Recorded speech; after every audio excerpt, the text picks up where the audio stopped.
Like, comment, subscribe. I'm singing because of copyright. Like, comment, subscribe, take a link.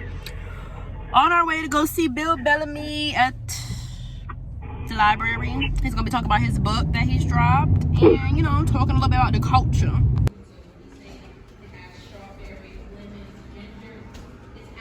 Strawberry. It's actually, so you get rubbed on it, and then of course we have carrot cake, which is also vegan, and cream cheese is also vegan as well. So I really hope you guys enjoy. Thank you.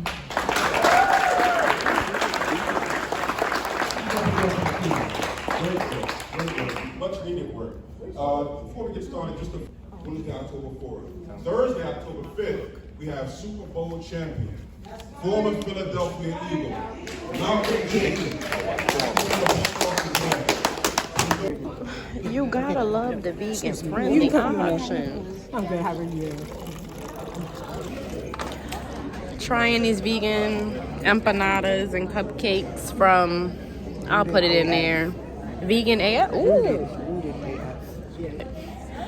All right, so we're gonna be trying these vegan empanadas and cupcakes from Vegan AF, and y'all know I am Vegan AF. Okay.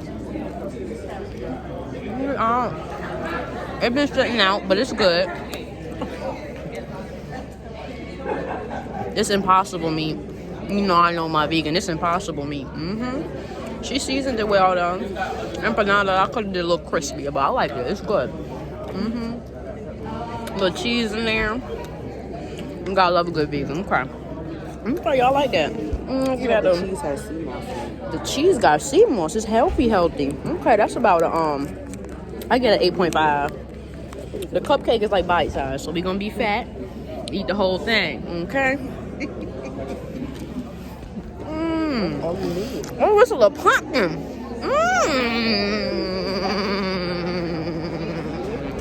That's good. We're going to her restaurant.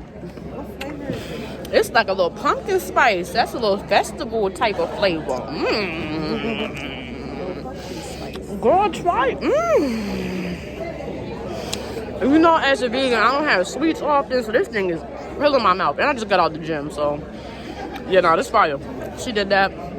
We're gonna do a whole video review at the restaurant. We gotta go there. And delectable. Excuse me, I just got out of the gym, so don't judge me. I'm gonna lie, I'm tearing this food up. She did that. I'm trying to drink, baby. Oh, there you go. Rooted AF. Oh, rooted. I said vegan AF. It's rooted. My fault. Who? Which one? The black shirt, the green baby. Oh. This thing's really nice. She had gave a speech right before y'all walked in. Word. Oh. Oh. She did. What a even a drink. Who even a drink? Here. My sister. Yeah, it's good. Because sometimes the drinks... Yeah, be a little tart. Y'all know me. So what's up to everybody? How y'all feeling? Great. How y'all feeling? All right. So today, first and foremost, let's shout out to the library. They're doing some amazing things. They brought some amazing things out here. Free to the public.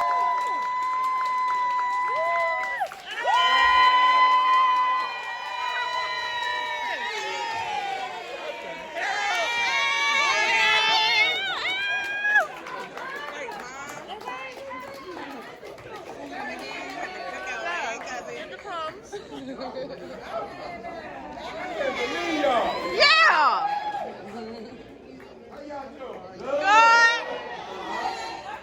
Look at her. Yeah, let's go. Let's make it happen. Yo, listen, you real life funny. Yo, this is my first time in Wilmington. Yeah. What up? I see all my black people. I knew it was black people. Yeah, it's a lot of black people in here. It's a lot of black people in Wilmington. We got some aunties in there. Hey, Shout out to the auntie. Hey. I see Shanti in the back. Joyce. We got a lot of aunties out here. I love the aunties. Yeah, we love the I love the aunties. aunties. We're gonna talk about an auntie too. Yeah. We're gonna talk about an auntie. So first and foremost, shout out. I know we in Delaware, but real quick, I gotta shout out Jersey. Jersey! Yes, sir. I was born and raised in Jersey. Me too. I went to Seton Hall. Wow, we are connected. That's what's happening. Oh, yeah, Jersey right. boy. Yeah, 100% a Jersey boy, man. Absolutely. So you know, you actually, like you said, you was born. We had a lot of pride, you know what I'm saying? We had a very huge Muslim community in Newark as well.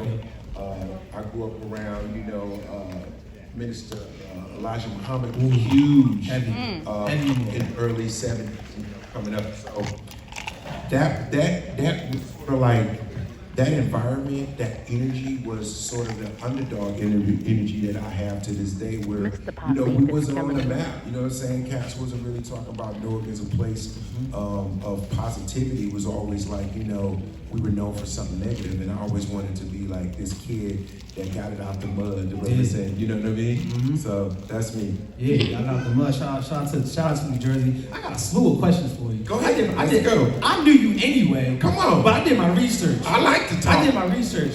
So, we're going to talk about, you were Def Comedy Jam, right? Yes. Def Comedy Jam, we all know that was like a classic show. Everybody in here probably watched Def Comedy Jam, right? Yes. If you're a little bit younger, you better go to YouTube and check that out. Check them out, right? Yes. But you went from Def Comedy Jam and then you made a shift over to MTV. Two totally different demographics, right?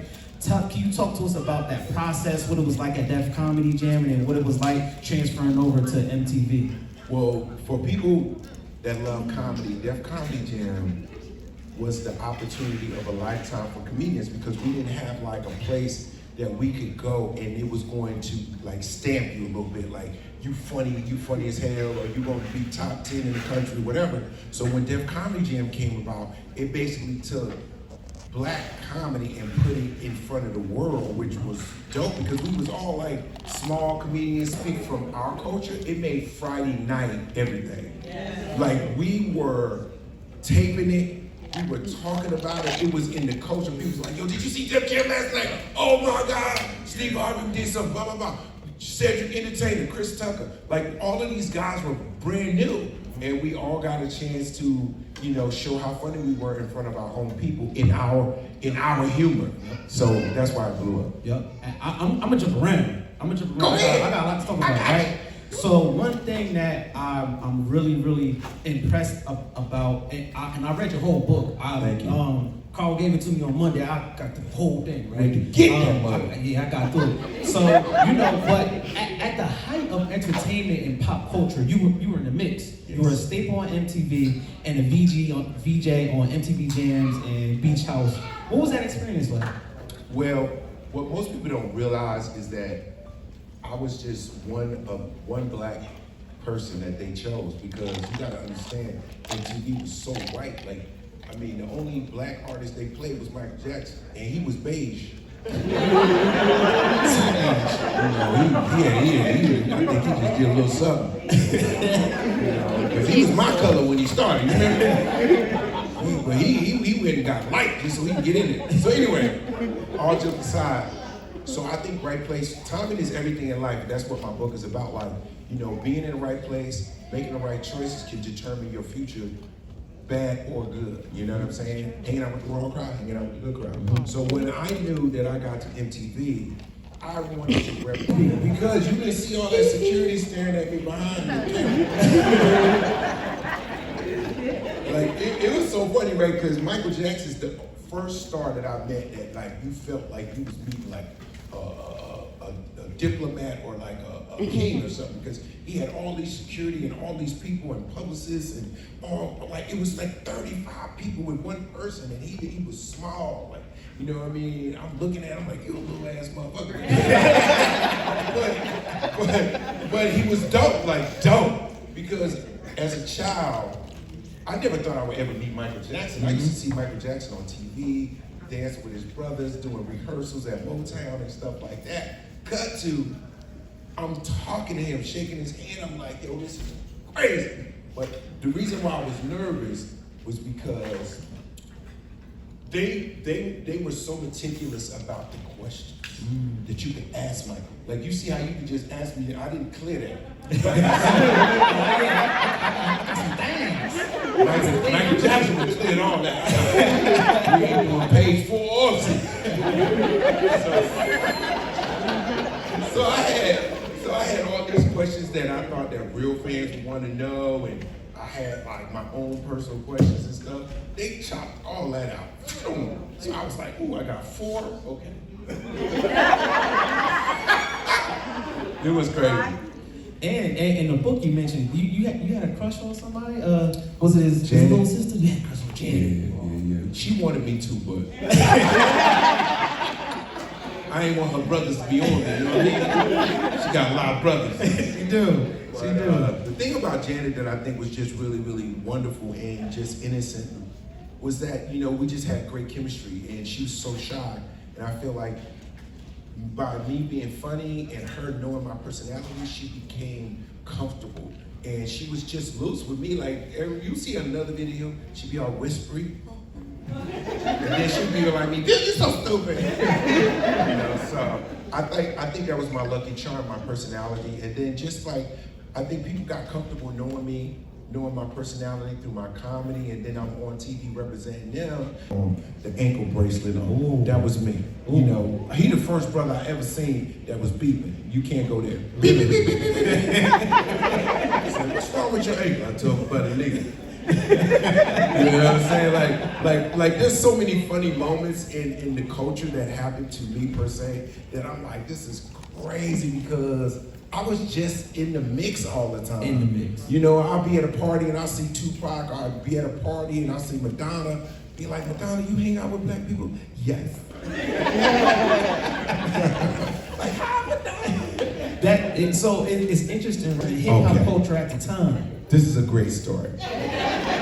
This is a great story. So it's like 95. I don't know where y'all was at 95, but you know there was an East Coast, West Coast thing going on, and it was brewing. It was getting bad. This is when Snoop did the video where he was stepping on top of New York. Did anybody remember this video? You remember? So it was in New York. It was tight. Cass was feeling some type of way. So Snoop is now with Death Row, and Tupac done went over there. But 3 weeks before that, he was in New York. But now he's on the West Coast, right? So they come into New York City. The level of security at the VMAs in New York was stifling, right? They wanted to keep all the West Coast people over here, all in New York. And then, you know, in New York, you got boroughs. You got Brooklyn, you got the Bronx, you got Queens. And they all in there with Timberlands, you know, it's crazy. And so my goofy ass is kind of in the middle, like blended with everybody. And I had met this girl maybe a month prior that was like a supermodel. She was just beautiful. This sister was gorgeous, right? And you know, when you first start getting money, you know, first thing you do is you just want to model. I don't know why that was like, as soon as you get somebody, you're like, "I got to give me a supermodel." She was super bad too, right? So I'm thinking, I went to a fashion show, I met her, we had vibe, number, cool. I said, "Yo, I'm going to VMAs, you want to pull up with me?" She was like, "Yes." Had the limo come pick her up, we go to this thing, and I'm like, I'm on the red carpet with her, we chilling, clack, clack, clack, clack, clack, clack, right? So now at the end of the VMAs, we used to do the after party, and the after party was at like Bryant Park. So just imagine you walk out of the VMAs and there's a huge park that's like totally turned into an after party, like outside. Beautiful. And so you got Snoop and the West Coast cats way over there in that corner. And they got them roped off. Then you got different people roped off, right? So I'm about to go to my section. I got the little MTV table, whatever. And here come Puffy with like 30 dudes, right? So I'm like, at this time he was Puffy. You know, I don't know what name his name, Gerard. Yeah, something like that. Change his name every week. Is he Love? What? Yeah, he Love. Something like that. Yeah, whatever. Back then he was Puffy. Okay, so this 95. So there go Puff. Right. Puff. That baby said the same thing. So listen. He rolls up on me and he's like, "Yo, B-Man, you know her?" I'm like, "Yeah." Like, "What's the problem?" He was like, "Yo, we got a problem with her." Like that. And I'm like, "Right now?" Because we're on a date. You trying to make it right? This supposed to be a real situation for me. It's my first supermodel. This night is supposed to be lovely. Cut to, he's like beefing with this chick, right? Bah, bah, bah, bah, bah. They going back and forth, right? He was like, yo, you got my man Rob, right? And I was like, you rob people? I was like, I don't know if I want to be with a robber. She was like, I ain't robbed him. You got me messed up. I ain't robbed him. I don't know what had happened. He was like, you know when they said, what happened? They know what happened. They know what happened. They know what happened. And so he was like, yo, how the hell, you know, they knew he was up there if it wasn't for you. Blah, blah, blah, blah, blah, blah. Then it started to make a little weird sense to me. He was like, yo, my man better get his stuff back tonight. You got it tonight. And I was like, well, since you got other stuff to do tonight, I am going to go get me a cocktail. I haven't seen her since I hope she over there. Puffy guy. Pray for her. How that shaped your perspective on politics. You also talked about policing in the book, and you also, I just want to, how does entertainment really influence politics? Well, see, that whole question goes back to the power of hip hop, right? So you got to understand, like, people who ran the networks and saw the numbers, the analytics behind the scenes that we weren't seeing, were seeing that we were very influential, right? The Before it was called influence. Right, but now people call influencers, but I'm saying we as a people are very influential, right? So they realized that in order to get new voters, they had to piggyback the music somehow, right? So they came up with Rock the Vote, using the word rock the vote as from the music, but bringing that energy over to politics. So I never knew anything about politics as a kid. You know, I never knew who my councilman was. I rarely knew who the mayor was. I didn't know about senators and stuff like that. And so when I did this and you have to vote, like, you gotta understand, they don't want you to vote. People understand that voting is so powerful. I'm gonna give y'all this message. If voting wasn't necessary, why would they be blocking you? Right. Like, why would they make it difficult? You see what I'm saying? And so when I learned that early, I was like, oh my God, this is so dope, because you can vote on just in your city. Voting on what's going on in your city. Cool. What laws, what things are gonna get passed in your immediate area? Booty call, right? So I didn't even know what to call it till I came. No, that's a fact. They was like, I had a hookup. Yeah, I went by, slide through. Thank God for the I gave you the right term. Booty call. I appreciate How many booty calls you know made? A billion. Woo! I'm not asking the ladies. Now with Am that I a being, booty call? oh, That's what women say. Is this too late? Booty call Because out. women want to know what time the booty call kick off. Because if you call her at 8, that's a date. But if she come over around 11:30, 11:45. yeah. Booty call! Get your time right, girl. Get by early. So you got movies that shape the culture, man. You just did so much. You got Booty Call. You got one of my favorites, How to Be a Player, right? How to Be a Player. And then you got Any Given Sunday. You just got so many good movies. Just talk about the importance of your movies. I want to keep talking about culture because you mean a lot Well, to the it culture. is the culture. Yeah, it's the culture. How important was what you did in those movies for the culture? Well, you gotta understand, the 90s was probably one of the most explosive decades. One, two, okay. The 90s was an explosive decade on every level because you guys think the music blew up. Fashion blew up. Remember all the new black, we had Sean, John, Boo, all these different For us bias. Think about that. Remember Fat Farm, and then we also, obviously politics too, but movies. They were making movies Menace to Society, Fridays, The Brothers, How to Be a Player, Don't Drink Your Menace, but a Best Man. Think about you were seeing people that look like you. Mm-hmm. You know what I'm saying? And I was representing all the chocolate brothers like us. Yes. You know what I'm saying?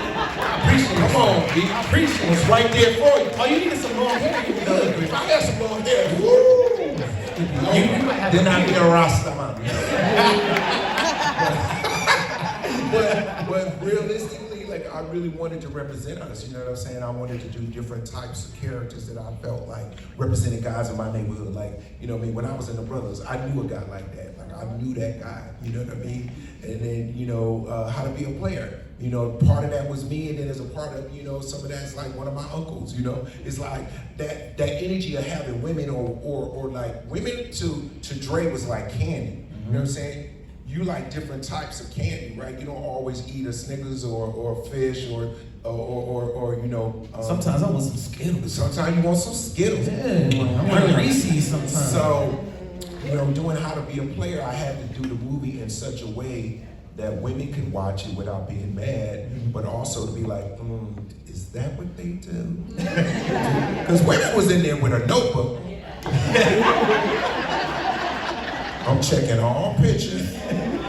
I'm checking all drawers. You know, there was a couple little subtle things in there. So when you look back, you know, 20 years later, and you look at it, those movies still hold up. 100%. You know what I mean? You can watch it over, like you watch Love Jones, you can see it 20 times. Oh, speaking of Love Jones, I have a personal request. What happened? You probably could FaceTime me alone right now. And you will black out. Oh, what?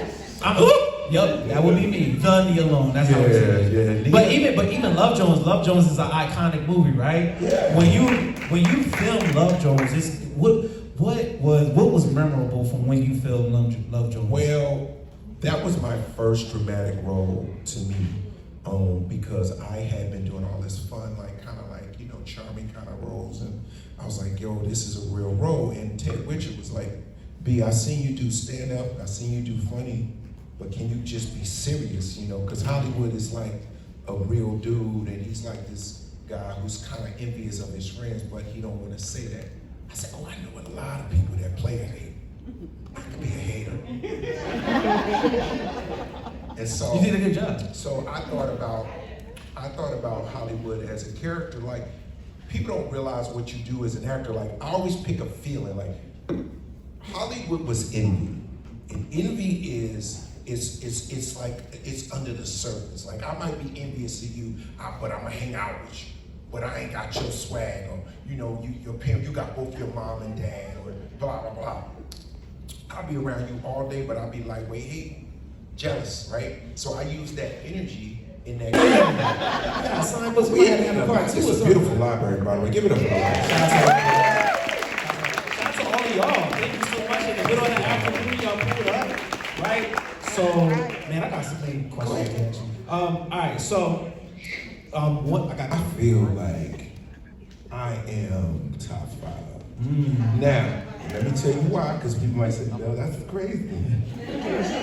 I feel like I'm top 5 because of longevity, and then on top of that, I feel like real people that love real comedy know it. Like, you know what I mean? It might not be like, you know, people will say Kevin Hart, you know, Chris Rock, you gonna say all these names, but if you really, really be in the trenches and you study comedy, you see my stuff, stop playing. Your numbers don't lie. I'll put my stand up against anybody. I feel comfortable. I'm like, if you can top that, come see me. They can't. That's why they don't want the smoke. I'll be in the trenches with it. Like, I love comedy. You know, there's obviously a fun competitiveness to it. Like, we all compete to be the best, right? It's like hooping. You know, you want to be the best guard, you want to be the best dude out your city. I feel like I'm the best at what I do. I ain't trying to compete necessarily with Dave or Kev or Kat. These are all my dudes. I love them. You know, right. Corey and Oko. You know what I mean? So funny. These guys are all got their own swag. They got their own energy. Like, that's dope. That's what it's. We're artists. Mm-hmm. So I get to be funny my way. You get to be funny your way, and we all laugh. You feel me? Mm-hmm. That's what it's about. I got some controversial questions now. Go. Right, in the library. In the library. Boy, the devil's so busy. All right, y'all. This is a controversial one. This is a controversial one right here. Right? Go. Grits, sugar or salt? Sugar.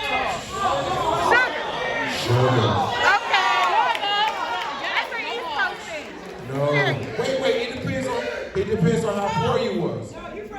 Wait, listen. It depends on how poor you were. Let me tell you why. Because I go both ways, okay? Salt, butter, right? Eggs, boom, boom, boom, right? But if you have it by itself, a little bit of sugar. I'm just saying, you know black people love sugar. I'm not gonna just eat grits. I'm not gonna eat grits with salt and butter by itself, but it's a snack. You put some sugar. You might not have no eggs. You might not have, sometimes my mama ain't had no eggs. We would have cream of wheat. That's what you got to put sugar in. Put a little sugar and a little bit of butter, and that's your breakfast. Now, when we had extra money, get that salt. I'm with you. And then if you got money, you get to go to you get the cheese in it. Ooh. Yeah. A little cheese. Stop playing with me. Ooh. I got one for you. You want to go hood? Like, I'm gonna tell y'all, this is hood, but y'all gonna go down the middle. Do you go Flaco or Jiffy? Ooh. Come on now. Oh. Flaco or Jiffy cornbread? Jiffy. I gotta go. Thank you, Team Jiffy. You know it. I ain't know other people. Nobody messing no damn Flaco. Flaco. You gotta go Jiffy. What? You got some Jiffy and some butter? Oh yeah. About to get the Holy Ghost in. She's jumping. Look, you fast, I'm with you.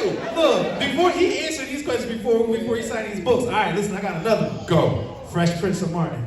Martin. Oh.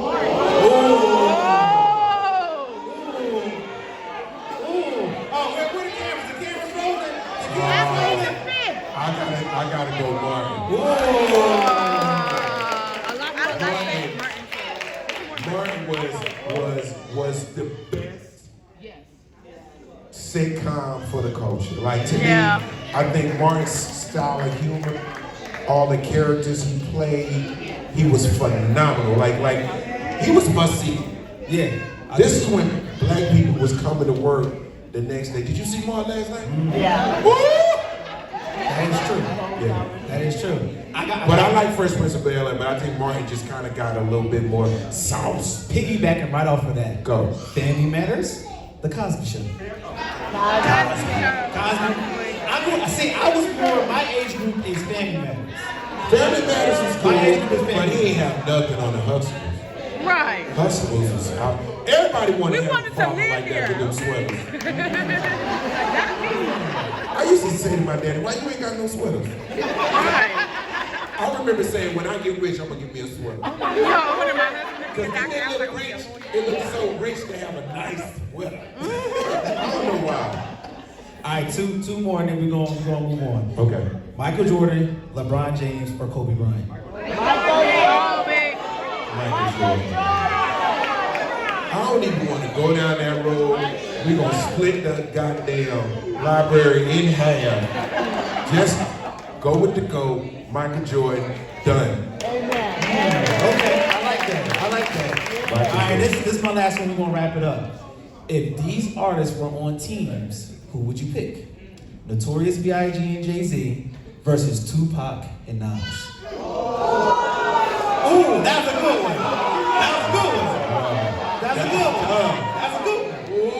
Ooh, I gotta go with Big and Jay. Yeah. I just love Big, man. Can I tell y'all a funny Biggie Small story? So, this is right after Biggie had a car crash. You know, he had got hurt. He was walking with a cane. I don't know if y'all remember he was walking with a cane, but he was moving around. He was doing shows with the cane at the time. So I am in Lake Havasu. It is 93 or 4. We doing spring break. And this is the first time I've ever been to Arizona. And what they do is, it's like they tie off all the boats. Like, it's like kind of like a mountains with a lake in it. And the boats get in there and they tie off. It's like 60 boats. So you could just walk boat, right? So they had these pods in the water, like, so there'd be one stage here, and think he couldn't swim. Ooh. I mean, but see, the pod would be moving a little bit. It was like, man, I couldn't swim, man. It was like, yo, man, somebody got to check that thing. Because if I swim in that water, I'm done. I'm like, he was worried because I guess when you can't swim, you just think about the other stuff. Everybody was performing naughty by nature. Big saw that. You wasted the water. Man, I don't know. True story. So we gonna wrap this up. Talk about the book. So this is my memoir, which is really an interesting journey of my life, but also it's a lot of great moments that you will remember. Like I just told you, like you will remember where you was 92, 94, whatever. There's a lot of great moments in the culture that you will go, wow, that's right. And then also I went through some tough times. You know, I lost a lot of family members and had some setbacks and this, that, and the other, but then God blessed me another way, you know what I mean? So it's all about perseverance, it's about your faith, and it's about believing in yourself without other people. Stop waiting on other people to believe in you. Just you start, they'll believe later. They'll be your biggest fans later, because everybody be like, I'm about to be an electrician. You don't know nothing about electricity. I'm about to find out. You see what I'm saying? So the book is definitely a good journey, and I want to thank y'all for supporting me today, coming out here and really getting a vibe from me. I have to do another show here. I love it. Absolutely.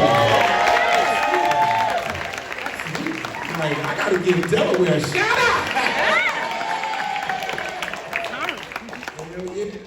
Ladies and gentlemen, Bill Bellamy. Thank you. Leaving the Bill Bellamy show. It was cute. He definitely gave some good tips. Make sure y'all watch the whole thing. Like, comment, subscribe, little vibes, we outside. And I got me a little sign language book, because we gonna learn some sign language. I'm gonna be out here. Thank you, bitch.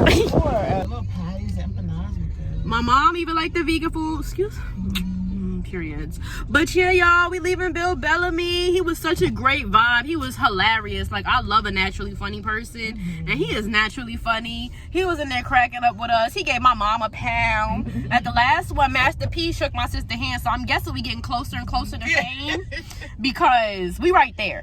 But he was so dope. He explained so much about so many of his movies that he did. Like when he was talking about How to Be a Player, because y'all know that's my movie, but in How to Be a Player, he was saying that his character looked at women like candy, and I'm like, seeing it from his perspective is just so different too, because it's like, I felt that when he said that. Like, he really did look at the white girl like a look at the other girl like a and every time he got one, it was like he got a rush from it, like a candy high. Like, you feel me?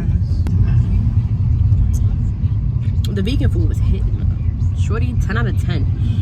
Immaculate.